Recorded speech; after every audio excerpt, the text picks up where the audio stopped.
Hello, I'm Marie Palmer, your door-to-door storyteller, and I'd like to give you a story.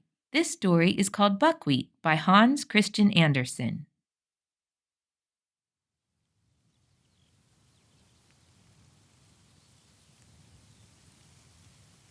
If you should chance after a tempest to cross a field where buckwheat is growing, you may observe that it looks black and singed, as if a flame of fire had passed over it.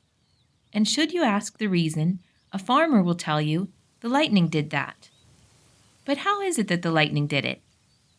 I will tell you what the sparrow told me, and the sparrow heard it from an aged willow, which stood, and still stands for that matter, close to the field of buckwheat. This willow is tall and venerable, though old and crippled. Its trunk is split clear through the middle, and grass and blackberry tendrils creep out through the cleft. The tree bends forward, and its branches droop like long green hair. In the fields around the willow grew rye, wheat, and oats, beautiful oats that when ripe looked like little yellow canary birds sitting on a branch. The harvest had been blessed, and the fuller the ears of grain, the lower they bowed their heads in reverent humility. There was also a field of buckwheat lying just in front of the old willow.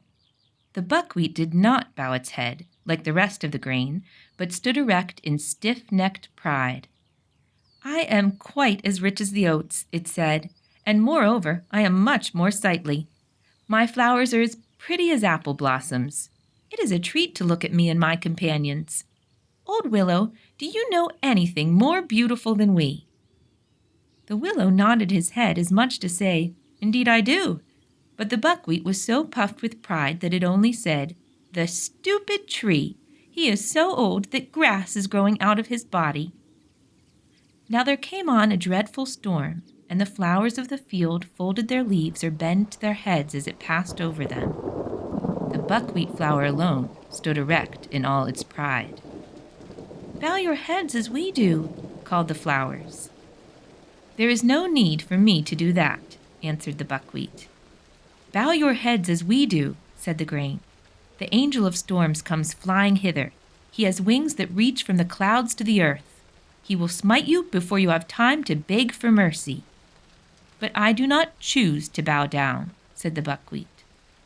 "Close your flowers and fold your leaves," said the old willow. "Do not look at the lightning when the cloud breaks. Even human beings dare not do that, for in the midst of the lightning, one may look straight into God's heaven. The sight strikes human beings blind, so dazzling is it. What would not happen to us, mere plants of the field, who are so much humbler, if we should dare to do so?" "So much humbler? Indeed, if there is a chance, I shall look right into God's heaven." And in its pride and haughtiness, it did so. The flashes of lightning were so awful that it seemed as if the whole world were in flames. When the tempest was over, both the grain and the flowers, greatly refreshed by the rain, again stood erect in the pure, quiet air. But the buckwheat had been burned as black as a cinder by the lightning and stood in the field like a dead, useless weed.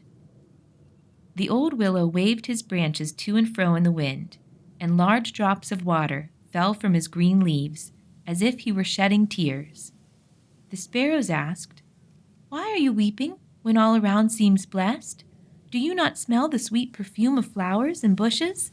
The sun shines and the clouds have passed from the sky. Why do you weep, old tree?" Then the willow told them of the buckwheat's stubborn pride and of the punishment which followed. I who tell this tale heard it from the sparrows. They told it to me one evening when I had asked them for a story.